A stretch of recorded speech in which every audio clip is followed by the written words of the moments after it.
Welcome to the Megacast. I'm Tyler Kieft, welcoming you to our live, local, 5 days a week look into all things Michigan. Today, we'll be talking to a number of people about a whole host of fun and interesting stuff, as well as important news stories making headlines right here in the Great Lakes State. Let's get into today's headlines on our website, civiccentertv.com. On our local news page, our top story today comes from MLive's John Tunison. Following severe thunderstorms with wind gusts nearing Category 1 hurricane levels, nearly 400,000 customers between utilities, Consumers Energy, and DTE Energy were out of power on Monday evening. By late last night, DTE had restored power to just over 240,000 customers, most of which were situated in southeastern Michigan, including here in Oakland County. By the same time last night, Consumers Energy reported just 152,000 customers still without power. Keep in mind, customers doesn't equal people. Those are just bill payers and may affect more than one person or just a couple of people even per household. Hundreds of crews across both utilities remain out on the scene across the area to repair on the repair front this morning, as hundreds of thousands of bill payers and many more overall people remain without power. That connects to another story making headlines on our local news page from the Detroit Free Press's Emma Stein, as Monday's windy, hail, and rain-inundated stormfall caused a power outage and pressure loss at a Great Lakes Water Authority station, leading to what is now a boil water advisory in effect for Commerce Township, Walled Lake, and Novi. A water pressure loss in these systems can lead to contamination of the water, which can include bacterial contamination. The city of Novi advised its residents to boil water before all kinds of uses or strictly use bottled water until the end of this advisory.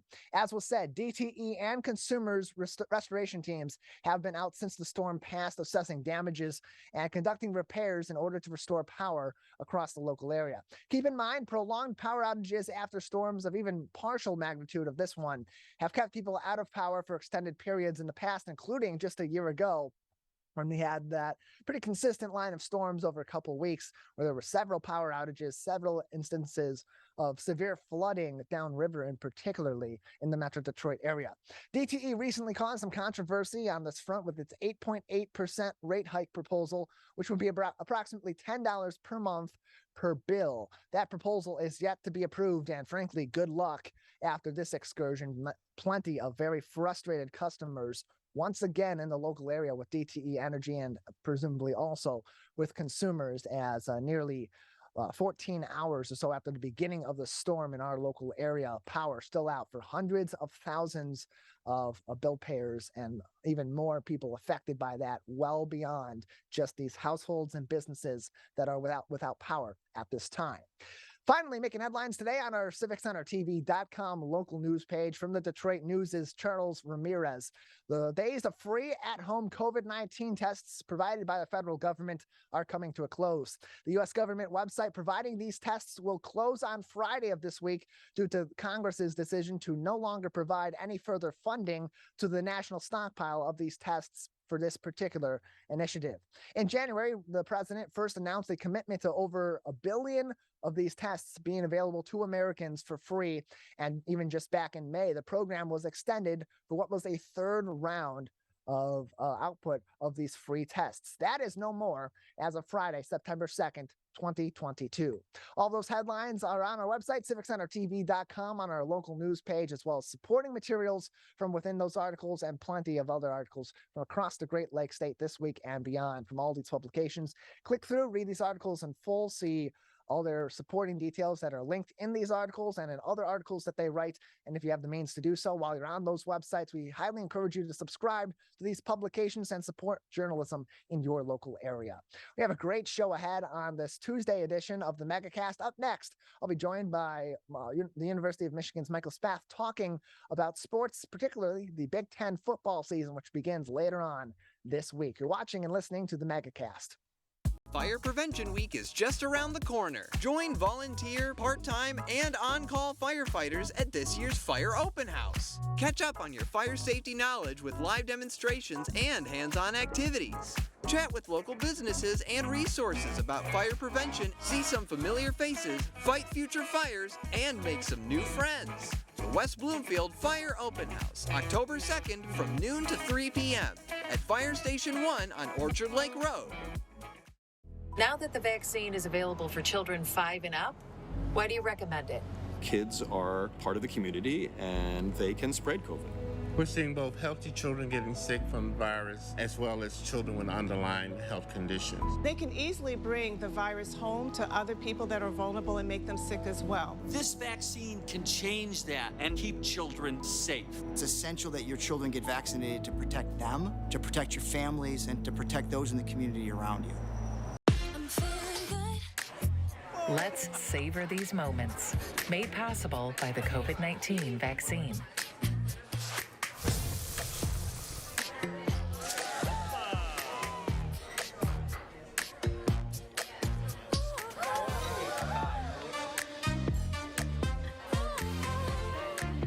Keep the dining out going by keeping yourself protected and your COVID-19 vaccines up to date. Let's relish these moments, made possible by the COVID-19 vaccine.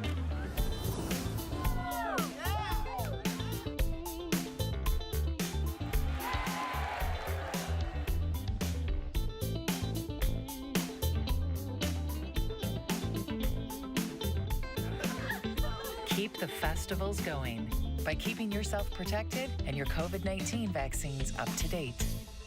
Mark your calendars for the 11th Annual Family Fun Night at West Bloomfield High School. Stop by on Friday, September 16th at 5 p.m. for an evening of free, fun activities as we honor our military, police, and fire heroes. Plus, stick around to see Laker football take on Clarkston at 7 p.m. To find out more, scan the QR code on your screen or visit wbsd.org/community/family fun night.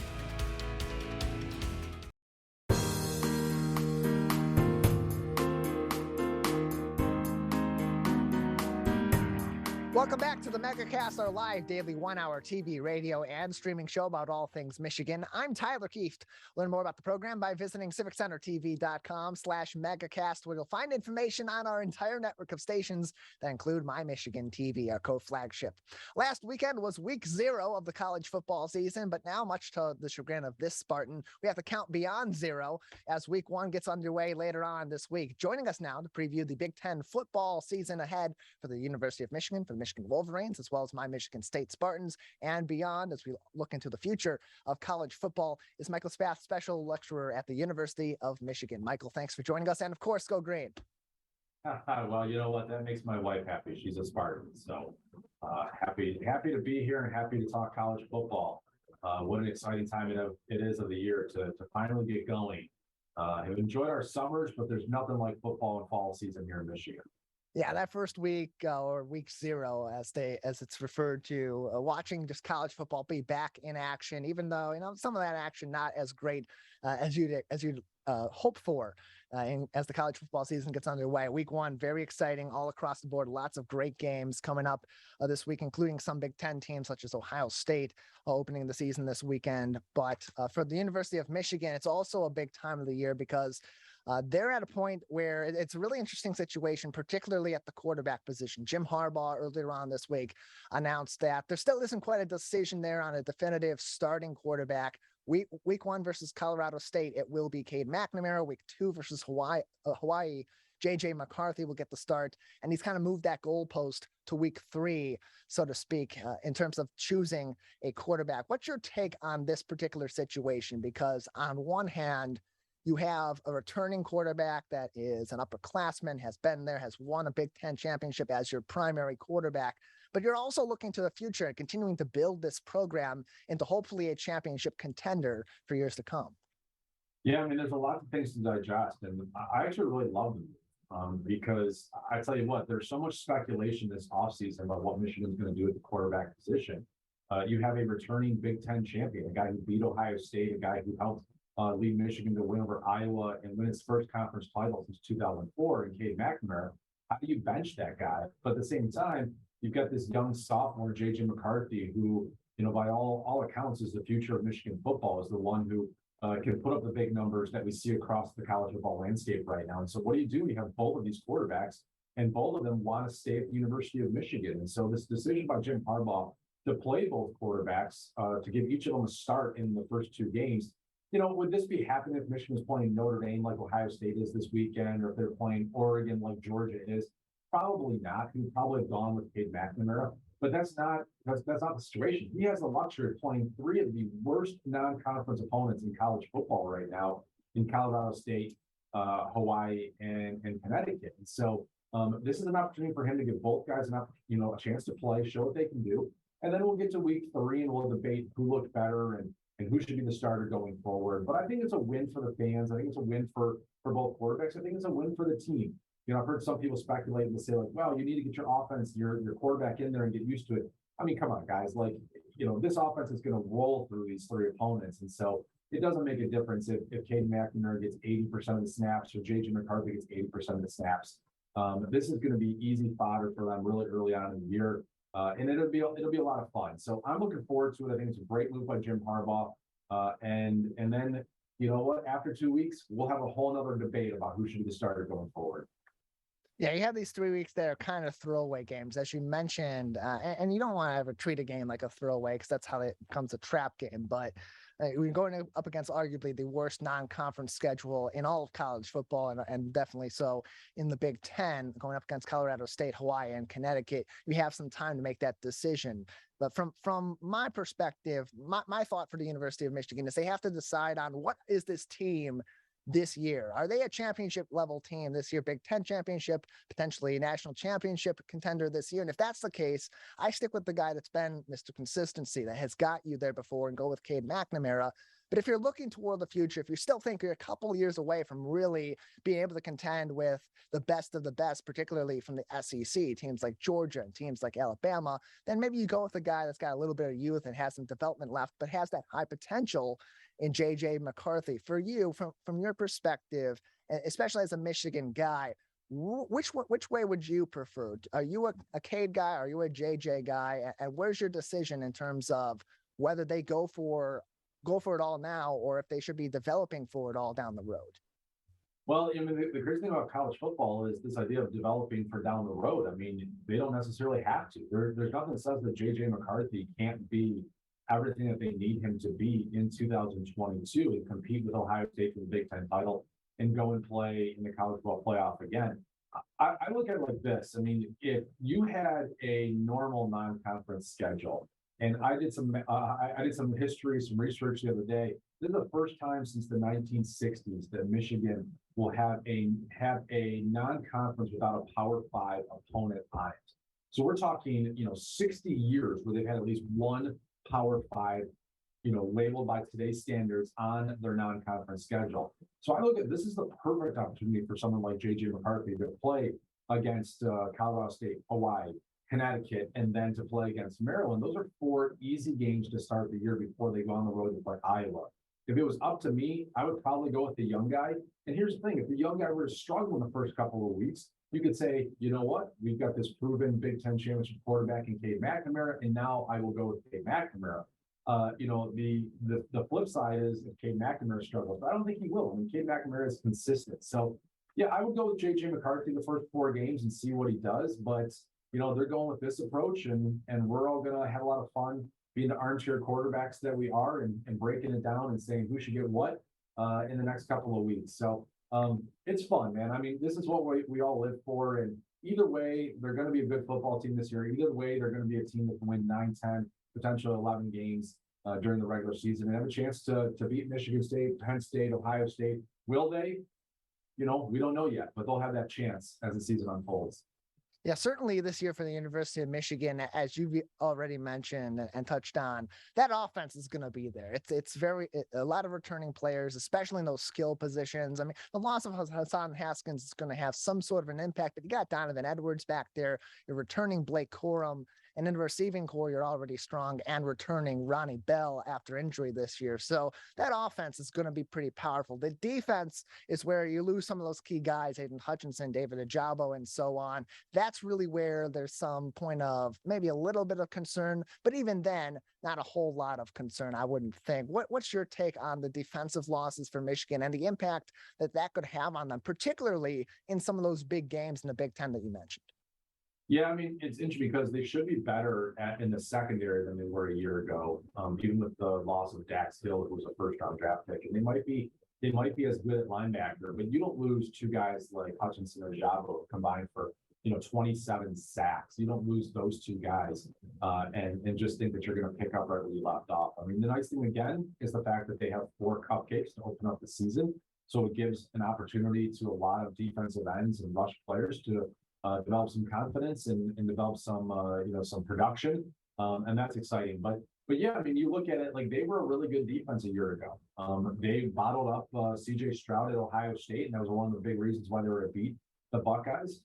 They struggled against Kenneth Walker from Michigan State, and that's why they lost that game. They looked good against Sean Clifford in Penn State and won that game. I mean, when the defense played well, as good as the offense was and as good as the offense can be this year, when the defense played well is how they won 11 games during the regular season and won the Big Ten championship. So again, they open up with a fairly easy non-conference, so they should have an opportunity to build that confidence. But I'm curious. I'm really curious. I mean, I've heard so many names speculated about who's going to replace Hutchinson and Ojabo, but until we see that in live game action, it's just hypothetical right now. But it should be fun to see who are those guys: Jalen Harrell, Chris Jenkins, Rayshawn Benny, some of the ones that I've heard.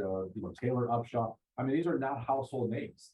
Nobody's household names. But David Ojabo wasn't a household name a year ago, and now he is. So it's going to be fun. It's going to be exciting. And let's just get it rolling here. And the nice thing is Michigan State plays on Friday, so we don't have to wait that much longer to watch our teams play. And just northwest of Ann Arbor, in East Lansing, Michigan State Spartans. A lot of expectations for that team as well coming back this year. And you think about that defense last year, absolutely atrocious, arguably the worst in the Big Ten, one of the worst in the entire NCAA, especially in the secondary. As expected, Mel Tucker goes into the transfer portal. Plug some of those holes. Guys like Chris Bogle coming in from Florida, Jacoby Windeman coming in from UNLV at the linebacker position, Aaron Brule, another guy there. And then particularly in the secondary, getting Amir Speed from Georgia, certainly going to have some sort of an impact. How much of a factor is the defensive woes in Michigan State's ability to be competitive against some of the other top contenders in the Big Ten this year, in the University of Michigan, Ohio State, and so on? Yeah, I mean, they lost 2 games last year against Purdue and Ohio State, and both times they lost, they got crushed by the passing game. Aiden O'Connell at Purdue threw for 550 yards, and then C.J. Stroud went out there, and I think he had 5 passing touchdowns in the first half against Michigan State. And so, that is the whole key for the Spartans: is are they better in the secondary than they were a year ago? They have some intriguing players up front. They've got a really good linebacker in Cal Halliday coming back, who was a leader for that group a year ago. But are they going to be? I mean, they were given up 340 yards in the passing game last year. I mean, that's unheard of to be giving up that many yards. Even in today's college football, where they throw a lot more than they used to give up more than 300 yards per game is something I hadn't seen in the Big Ten in a long time. So, yeah, I mean, look, if they, they're talking about winning 9 or 10 games or competing with Ohio State and Michigan and Penn State for a conference championship. And if they're going to do it, they cannot be the defensive sieve that they were in the secondary a year ago. And so you mentioned some of the transfers they've brought in. Obviously, it's been a point of emphasis all off season. And if they get better in that spot, then there's no reason with what they have at the quarterback spot, what they have at wide receiver. And then, I think we'll probably talk about it, but how does the running game develop in the absence of Kenneth Walker? But if they can answer some of those questions, there's no reason that they can't win 9, 10, 11 games in the Big Ten regular season. Yeah, Jarek Broussard coming in from Colorado and Jalen Berger coming in from Wisconsin to replace Kenneth Walker III in the backfield for the Michigan State Spartans. That kind of production from Kenneth Walker III, which for a lot of people was a surprise, a big factor in Michigan State's ability to stay in a lot of those games when their defense was certainly lacking. That's definitely going to be a factor as they try to answer that 11-2 season and compete with the University of Michigan and with Ohio State, who they see early on in the season in East Lansing. In terms of Ohio State, give us an outlook on what you believe is going to be the case for the Buckeyes this season, coming in after a strong year in the Big Ten, losing, of course, in the Big Ten championship sorry, not in the Big Ten championship, at the end of the season to the University of Michigan, sending U of M to the Big Ten championship game where they eventually won. What do you think about the Buckeyes in 2022? Yeah, I mean, on paper, they look amazing, right? I mean, CJ Stroud was third in the Heisman ballot last year, lost to Bryce Young and Abe Hutchinson, but I mean, he's back and he's got, incredible weapons. They lost 2 wide receivers, but they probably have the best wide receiver in the country coming back. They have a top running back in Trayvon Henderson, who's going to be a sophomore. I mean, this is a team like Alabama, like Georgia, and fairly consistently like Clemson, that seems to not just reload every year, but somehow almost gets more talented every year. And they had a lot of defensive problems. Michigan ran the football right down their throat in the final game of the regular season, and that's why Michigan beat Ohio State. So they've spent a lot of time in the offseason. They brought in a new defensive coordinator from Oklahoma State. Their goal is to be one of the top 20 defenses in college football. And if they can combine that with what is a scary, scary offense, then we should see them roll through the Big Ten, or most of the Big Ten, like we consistently have seen the last couple of years. They have a massive matchup with Notre Dame on Saturday night. Marcus Freeman, a former Ohio State linebacker, is now coaching at Notre Dame. And so we're going to get a good look at both the Irish and the Buckeyes in this first week. But I would be stunned if Ohio State is not going into the Michigan game, at least a 10-1 football team and potentially an 11-0 football team, just like they have been. And so that's, the task is for Michigan State and for Michigan and for Penn State. One of those 3 teams, are you good enough this year to beat Ohio State? If you do, chances are you're playing for the Big Ten championship. If you don't, well, then we're going to see more of the same, which is Ohio State in Indianapolis this year. Yeah, as much as it pains me to say, I believe that the Big Ten championship certainly runs through Columbus and Ann Arbor this year. Once again, if you can beat either or ideally both of them, you have a very solid chance at competing for the Big Ten championship and probably winning that. We're joined by Michael Spath, special lecturer at the University of Michigan, on the Megacast today. Before I let you go, I want to give you a moment to give us your take on the future of college football, particularly the Big Ten, where it looks like the future of college football is going to be 2 super conferences, the Big Ten, whatever that becomes, and the SEC, whatever that becomes, with the Big Ten already adding or set to add USC and UCLA next year. What do you think that the Big Ten needs going forward to really be that competitive secondary or even primary super conference as opposed to the SEC? What do they really need to get over that hump and be that king of the hill conference, especially in the era of super conferences? Well, they're well on their way by adding USC and UCLA. I mean, with USC and Ohio State, you have 2 of the premier programs in college football that can both recruit at an elite level and have shown in the last 20 years that they can compete with Alabama and Georgia and the best of the SEC. The question is can Michigan State, can Penn State, can UCLA, those are the programs that have the ability to recruit at a high level. Can they consistently recruit at that level to join the USC and Ohio State consistency? We're going to see. What they need, what the Big Ten needs to take one more step.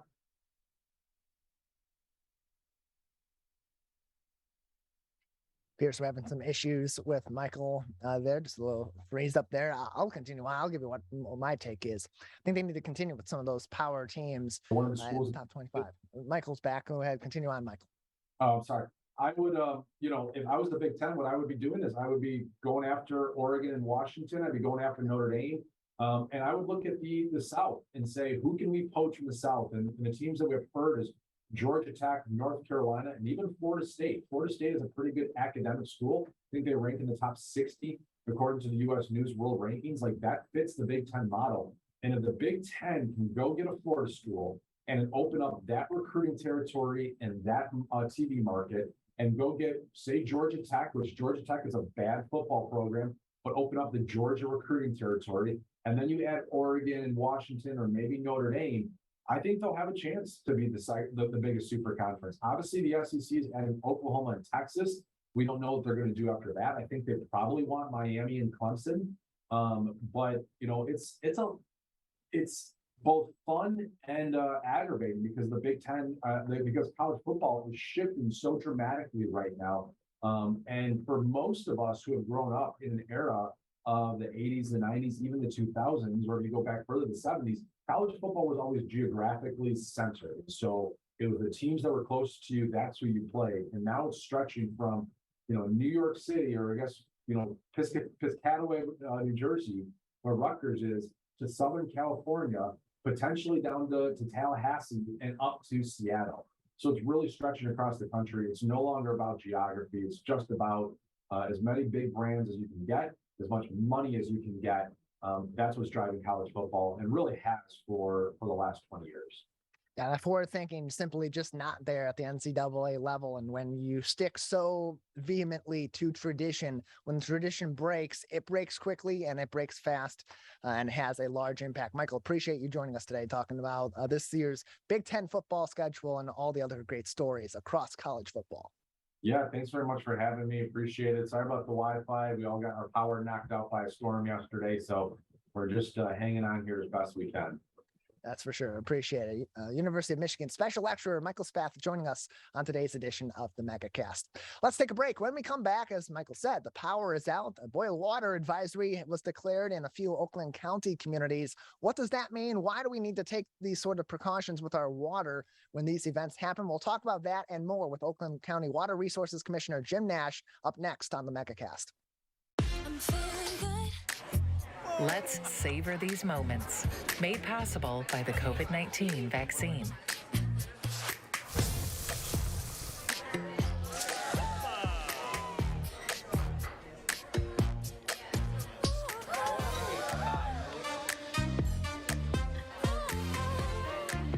Keep the dining out going by keeping yourself protected and your COVID-19 vaccines up to date.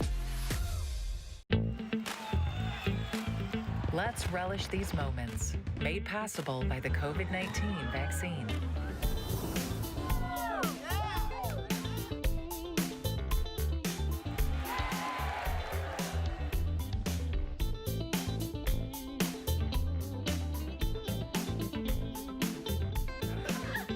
Keep the festivals going by keeping yourself protected and your COVID-19 vaccines up to date.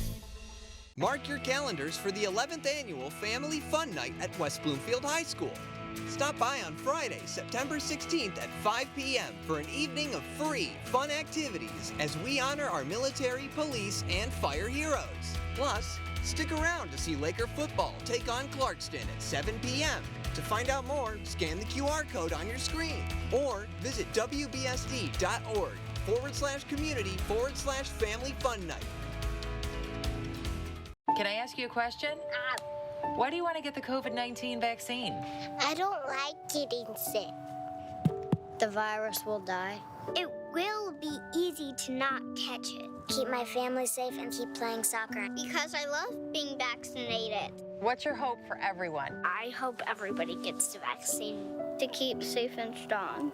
Be happy, having fun everywhere. Everyone stay safe and hope you get the vaccine. Connect with local leaders, philanthropists, and more. The Greater West Bloomfield Chamber of Commerce presents the 2022 Leadership Breakfast. Join the Chamber for a morning of insight with guest speaker Laura Graneman, with the whole event emceed by Fox 2 News anchor Roop Raj. Join your local businesses at the Wabeat Country Club September 13th at 8:30 a.m. Order your tickets by September 6th at westbloomfieldchamber.com/breakfast. We'll see you there.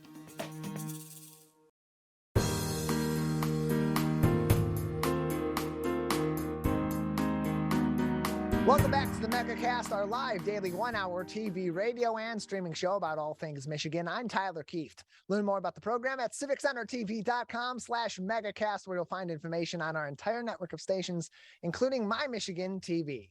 Our water is perhaps our greatest resource. It affects every bit of our lives, and what we do has a massive effect on our water as well. Here to talk about that often complicated relationship is Oakland County Water Resources Commissioner Jim Nash. Jim, appreciate you joining us. Good morning. Thanks for having me. Good to have you on with us. So, of course, big storm yesterday on Monday knocked out power for hundreds of thousands of people across the Metro Detroit area, across southeastern Michigan. And in Oakland County, there were a few communities, Commerce Township, Walled Lake, and Novi, that as a result of this storm ended up going under a boil water advisory that is in effect, that was issued by the Great Lakes Water Authority. Can you take us through what the concerns are when you have a power outage and it affects a water treatment station and you have that loss of pressure? Just what issues does that cause in our local area for our water? Well, the thing is, it has to be make sure it's safe. Generally speaking, when we're doing these kind of things, once the problem is solved, we have to do 2 days worth of testing to see if there's any bacterial residue left in. When you lose pressure, what that can do often is pull in things back into the system that you really don't want there, because it reverses that pressure. We have a program, and every community has it, where we check sprinklers for people's homes, sprinkler systems in the ground, because if there's negative pressure, it can pull things out of the ground into the water system. So to prevent that, we have backflow preventers that have to be installed in anything that's underground. A lot of commercial operations that we have things where people have to have some kind of backflow preventers, so that doesn't happen. In the best of cases, that things can happen though, so that's why we have to do that testing to make sure that we haven't been affected by negative pressure bringing things into the system. And so, as these issues arise, how do water resources across the communities, whether it be the Oakland County Water Resources Commission or it be the Great Lakes Water Authority, how do these groups partner together to help prevent these sorts of issues from popping up, but also to respond to these issues and alert the affected communities as soon as possible? Well, it depends on the community. We operate and maintain for Commerce Township, so we are in charge of all those kind of things. In Novi, they do all their own work. We have operations and maintenance for about 17 communities in Oakland County. Some very large ones, from like Farmington Hills all the way down to little tiny ones, Kego Harbor, communities like that. So we range everything, but other than the ones that we operate and maintain, they all do their own work. So they're going to be the ones to make sure that the systems are up to pressure and they have all those controls over that. And we help with that. Virtually everybody that gets these kind of water in Oakland County is they're customers of Great Lakes Water Authority. So they're in charge of the pressure. They're in charge of all those things, notifying people because it's their systems often that do that. So whether it's the local system itself that causes the loss of pressure or the larger OMID system like we had a few weeks ago now, up the big pipe up in Lake Huron that broke, that affected well over 1 million people. And luckily for us in Oakland County, we had enough backup supply for that we didn't really get that kind of low pressure. So we didn't have a boil water notice in most of Oakland County. We're joined by Oakland County Water Resources Commissioner Jim Nash on the Megacast. Jim, just this month, the first spotted lanternflies in Michigan were detected by the U.S. Department of Agriculture. They were detected in Oakland County on county land in Pontiac. Can you tell us about the spotted lanternfly and ecologically how that could affect our local area? Oh, well, this is a classic case of an invasive species, and really it's the case of an invasive species bringing in a new invasive species. This lanternfly is very particular to the tree of heaven, which is an invasive species. It was brought in for landscaping for many, many years, and now we are, bringing in those bugs that live off that tree. This is the first time that we found this here in Michigan, and it was on property that is part of the Clinton River Water Resource Recovery Facility that we operate and maintain in Pontiac. This was just discovered rather accidentally, and that's how often these things are done. And luckily, when we were reached out to by the Eagle, that we have kind of immediately launched into action. We got the help of actually Oakland County Facilities Management and Operations. They've now worked with us to put pesticides on that infestation. It would have taken Eagle a little while to get to that, so we were able to take care of that infestation right away instead of having to wait, which is good. The faster you do it, the less chance of them scattering into a different direction. These are rather large bugs that have an impact on trees It's, again, especially the invasive tree of heaven, but also trees that are around it, and they will spread once they are, locked into an area. So responding quick is very important, and I'm glad that we were able to do that. We're joined by Oakland County Water Resources Commissioner Jim Nash on the Megacast. Oakgov.com is where you can find more information on everything happening in Oakland County from the government's position, including the Water Resources Commissioner Jim Nash on with us today. Some good news in Oakland County and northern Oakland County recently, as officials announced a $110 million sewer project. You had some very positive things to say about this project. Tell us what this is doing for these communities in northern Oakland County and why this is such a great investment at this time in our history. Well, it was an unusual way of approaching this that we were offered a couple of 3 years ago now, that would allow us to stop the issue that has been growing in these areas of failing septic systems. I can tell you, I sit on the Oakland County Parks Board, and one of our parks up there, Groveland Oaks, has some real issues with failing septics. They were actually trucking sewage out on a regular basis because they couldn't use the old systems. Now this is giving them an option. They're going to do some internal stuff in the park, and then they'll hook up to this sewer system, which, again, what this does is all across northern Oakland County, and it's an issue all over the state, is our failing septic systems in residences and businesses, large and small. So what in this area up here, we have areas that are very business oriented along M24 and I-75, that area up there that allows that have been have businesses and some light industry up there for some time, but that's being threatened by their failing septics. We've already seen a couple of restaurants close, issues around that. So this allows us to use the Genesee County wastewater treatment plant up north that they're adding to anyway, and they're bringing up some southern Genesee County community sewer flow to them. And they said, well, look, if you come in with some funding to make that pipe larger for our facilities, then you could be part of that, and we can send our sewage up to Genesee to be treated for rather than try to depend on these failing septics.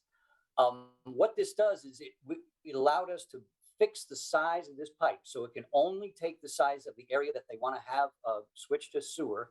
The rest of the area will still be septics. They're larger lots. They tend to be very residential, and they don't want to have a lot of growth, and we don't want to see sprawl either. So we want to make sure that we're just supporting the areas that need support because they're losing their ability to function without a proper sewage disposal. And this was actually, there's 3 lakes that are up in that area that are threatened by failing septics that we'll be able to service those folks, and we'll save those lakes. Kersley Creek up in the village up in Brandon there will be able to get service, and that creek is threatened by failing septics in that area. So they'll be able to expand their downtown that they've been wanting to do for a long time, but couldn't because of their failing systems. So this is going to serve those areas without encouraging sprawl, and make it so they can have those areas for development in the longer term without worrying about it. We're joined by Oakland County Water Resources Commissioner Jim Nash on the Megacast. Jim, another couple minutes before we'll say goodbye today. Anything else at this time that residents of Oakland County should be keeping in mind in terms of their water or any other issues we haven't discussed yet today? Well, there are, there's a lot of grants that are going to be coming down in the next few years from the state through those federal programs that were passed last year and this year that will allow us to do significant infrastructure work.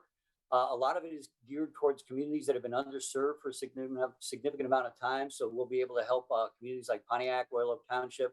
But we're looking for grants to help with that project up north with an evergreen project that allows us to build infrastructure in Detroit in exchange for better flow from our areas and our sewer systems. We're working on an affordability program with 2 of our more hard-hit economically communities, again, Pontiac and Royal Oak Township, that will be more guided. We got a state grant that will allow us to develop this in a more statewide manner, so any community can develop an affordability plan to help their lowest income folks afford their water and sewer services.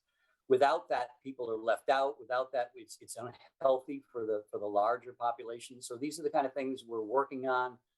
to make our system more sustainable and resilient for the long term.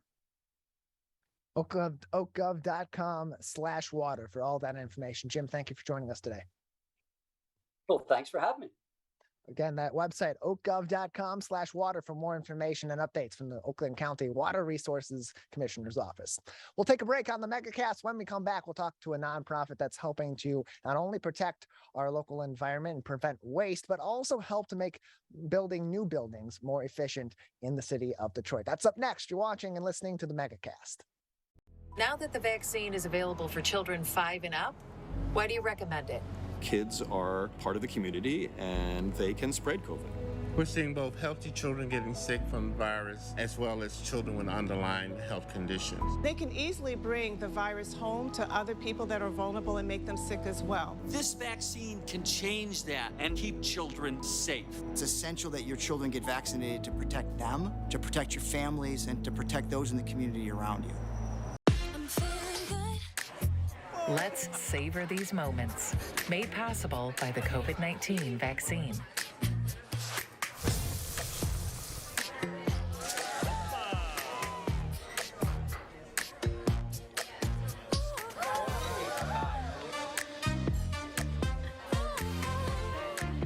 Keep the dining out going by keeping yourself protected and your COVID-19 vaccines up to date. Let's relish these moments, made possible by the COVID-19 vaccine.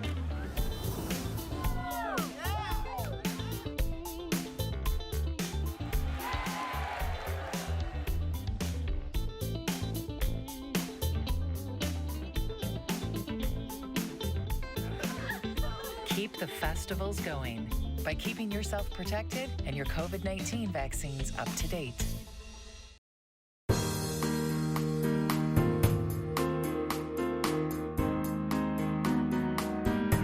Welcome back to the Megacast, our live daily 1-hour TV, radio, and streaming show about all things Michigan. I'm Tyler Kieft.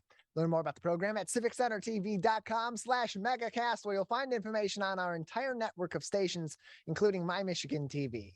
Joining us now on the program is Christopher Rutherford. He is the executive director of the Architectural Salvage Warehouse of Detroit, a nonprofit focused on reducing waste as buildings are deconstructed and new ones take their place. Christopher, appreciate you coming on the show today.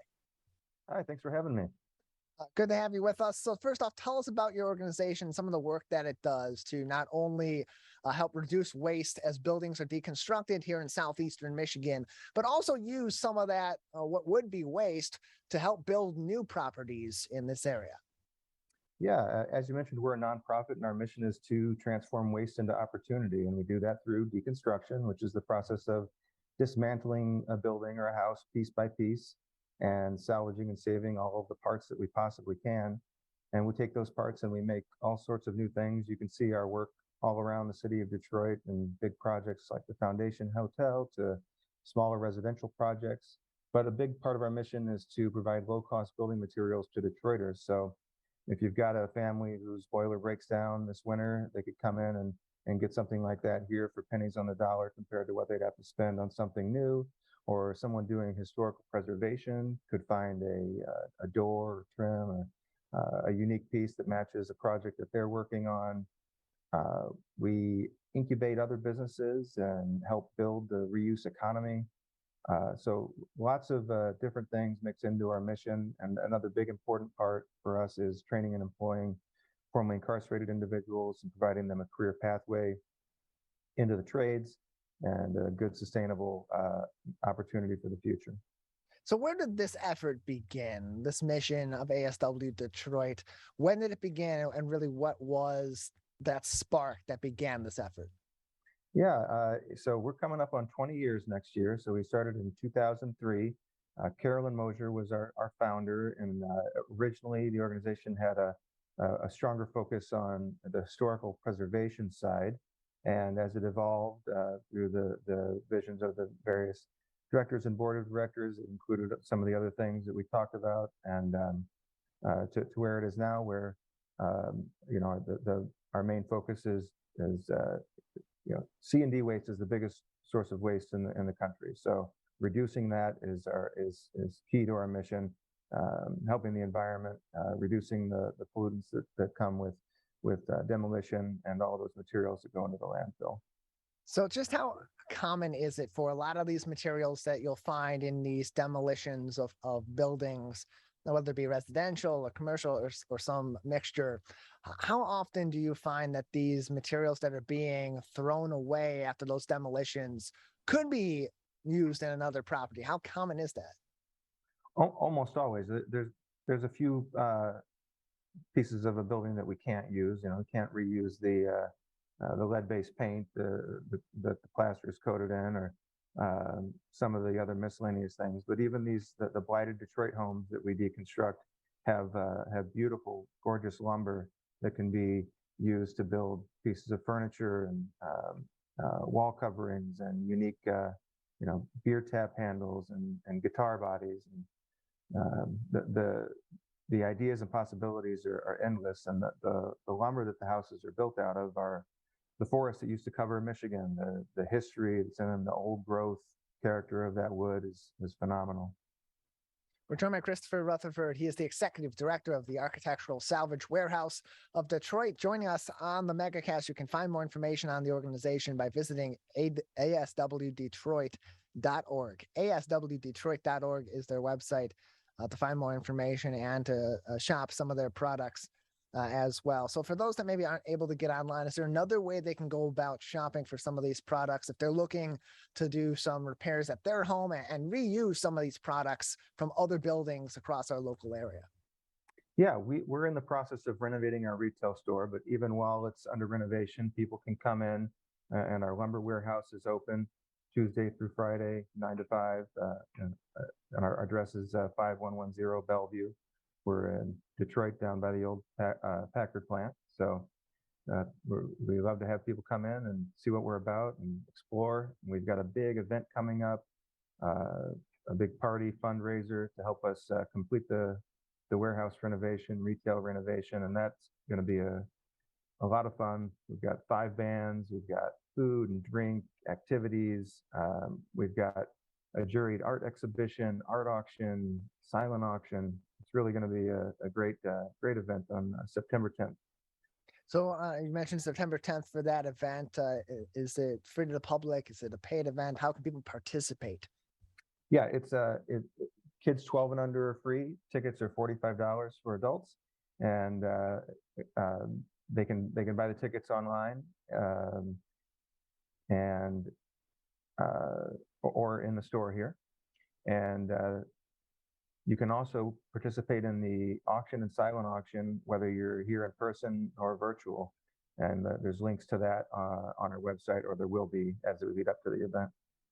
aswdetroit.org is their website, aswdetroit.org. You can find more information on their organization, shop for some of their products, and of course, learn more about their upcoming fundraiser event, September 10th. On their website. One more time, aswdetroit.org for all of that information. Christopher, just what kind of an impact does this restoration and does this preservation of some of these materials from these homes have on the community and the environment in our local area? Yeah, that's a great question. And there's so many different aspects to it. So we'll take one house, for example, in the city. We can divert up to 40 tons of material that would be going into the landfill and transform that into upwards of $2 million in potential revenue in the reuse market, creating products from guitar blanks for Wallace Detroit guitars to dining tables for Workshop Detroit and a wide variety of other businesses that utilize our materials. And so we're keeping those materials out of the landfill. And at the same time, instead of using one guy in a excavator and one guy with a fire hose, we're employing 8 to 10 people for a few weeks, salvaging those materials, denailing and processing the lumber, and then more people for more weeks here in the shop building new things, and more people at the other shops that are fabricating it into the products that I already mentioned. So it's waste diversion, it's jobs. And then there's, of course, the history and provenance of those elements that are coming out of the buildings and houses in Detroit that we're preserving and help can carry on into their next life and next opportunity. ASWDetroit.org is their website for more information, to shop for some of these products as well. Support the organization and learn more about their upcoming events, including their fundraiser on September 10th this year is the ASW Block Party featuring inaugural design IT contest as well. September 10th from 3 p.m. to 8 p.m. At their location. Again, more information can be found aswdetroit.org/events for all of that. We're joined by Executive Director of Architectural Salvage Warehouse of Detroit, or ASWD, Christopher Rutherford, on the Megacast. Christopher, how in other ways can people support the mission of this organization, either by donations of items, certainly financial donations, or even giving their time to help your organization? Yeah, first of all, if you're thinking about doing any sort of renovation, maybe you decided to upgrade your refrigerator, but your old one still works great, don't put it to the curb. Give us a call. Let us know what you have up available, and we'll see if we can salvage that and bring it in and find it a new home, whether it's a kitchen renovation, a bath, or if you're tearing down your house to build a new one. All of those are great ways to get some materials to a better home, a needed home. Of course, financial donations are great. You can donate directly on our website, on our Facebook, and as we get the renovations done here, we'll start listing volunteer opportunities. But if you think that you'd like to do some volunteer work with us, give us a call, and we'll see if there's something you can help us out with.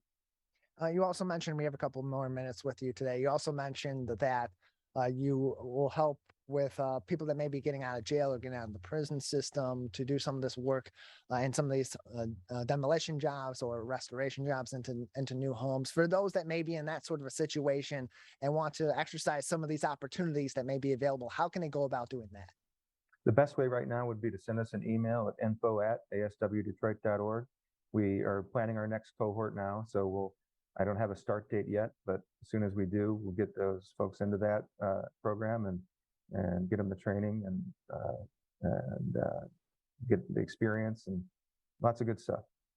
Christopher Rutherford is with us on the Megacast, Executive Director of the Architectural Salvage Warehouse of Detroit, a nonprofit you can find at aswdetroit.org. Christopher, before we let you go, anything else you'd like us to know about ASW Detroit or other things we should be keeping in mind about your organization and your mission?